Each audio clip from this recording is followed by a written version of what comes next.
Hi there. Today I'd like to talk to you a little bit about what makes a good practice session. So I use a method that I like to call SIP practice. There's three letters, S, I, and P. And each one stands for an element of what makes a practice session really effective. The S stands for the word slow.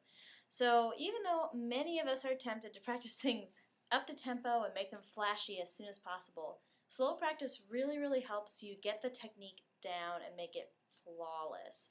So when I say slow, I don't mean 10 or 12 clicks under. I really mean finding that tempo where you can play everything perfectly the first time. If that means half speed, then you start with half speed. If that means slower than that, start slower. That's okay. You just want to make sure that you can play it perfectly at that tempo. Now, the letter I stands for incremental. That means you're not going to move forward with your tempo marking until you can play it flawlessly at the tempo prior to that. One really good way to practice that is to have 10 pennies on your stand and to put the metronome on and play whatever passage you're working on once through at that tempo. If you play it perfectly, slide a penny over. If you mess up, you got to try that penny again.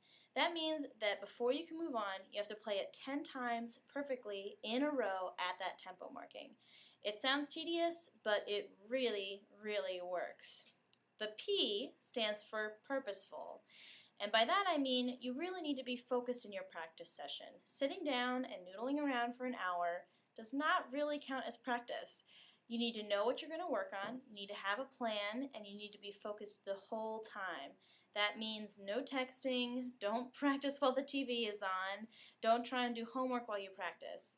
Be purposeful in your practice, find a space for you, find a time for you, and get work done. Otherwise, it's not really going to help you progress that much.